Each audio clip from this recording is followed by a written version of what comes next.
Okay, this is 80 meters on my HF mobile E-field antenna. So, of course, not ideal. It's very noisy, the band right now.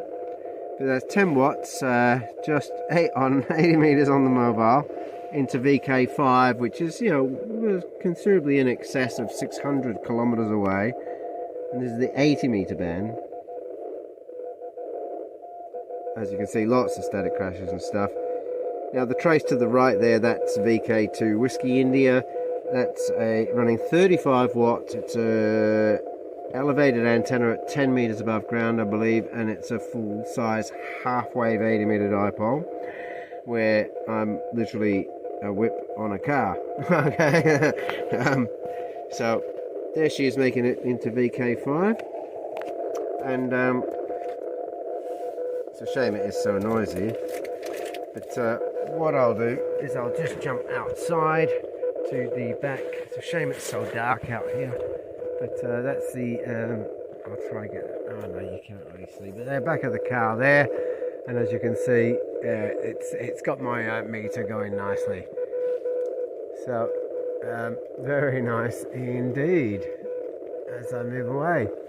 So, now, so I'm now running a slightly different version of the system.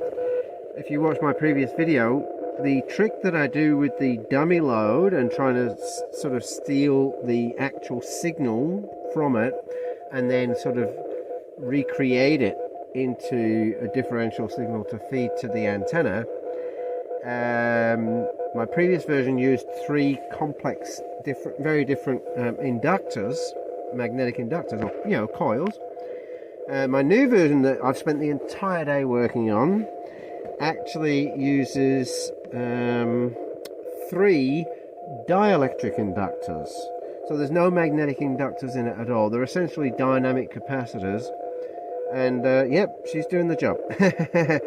So I'm trying all different ways because I want to make sure that what I'm thinking, I'm working with, and the way I think it's working is true. So, I had the concept with the coil version that I'd done, and I've thought about it, but I also wanted to confirm my thoughts. So to me, it was all about direction and sign, and I felt that it could all be done just dielectrically, like capacitively, and so that's why I spent the day doing that today. And yes, a complete success. Managed to get the same sort of result, but just using dynamic capacitors, or I would much prefer call them dielectric inductors, because it just makes much more sense. Anyway, so there you go.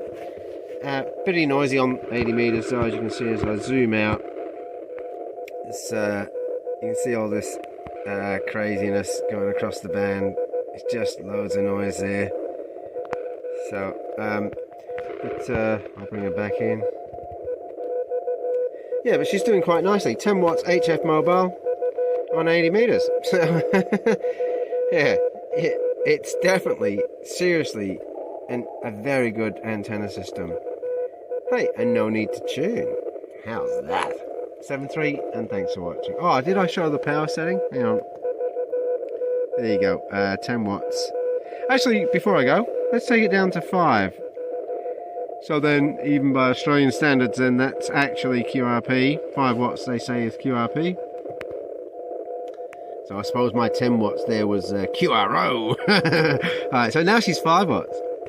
So QRP, 80 meters, HF mobile, rough conditions, into VK5. Let's see. Oh, she has dropped a bit. It's quite amazing. Or is it just bad timing?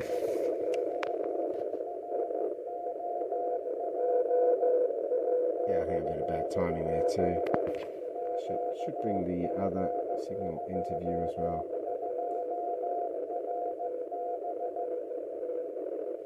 Yeah, I suppose I was pushing it. I mean, 10's already low. But alright, so I'll bring her back up to 10 and see how that goes. Oh, froze.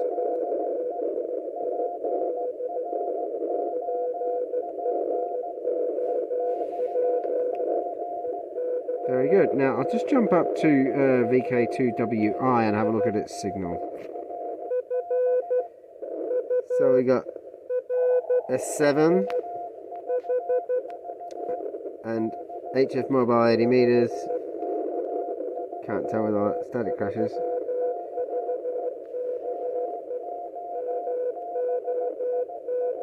So probably S3 at the moment.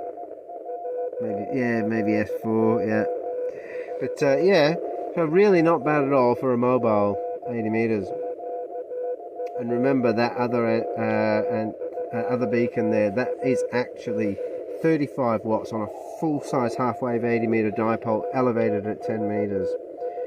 I'm an HF mobile running 10 watts, which I think it is on 10, isn't it? I'm losing my train of thought. I'm so tired. I've done so much obsessing today. Yeah, 10 watts. Okay, so there you go. 80 meters, HF mobile. Phantasmalogic. 7.3, and thanks for watching.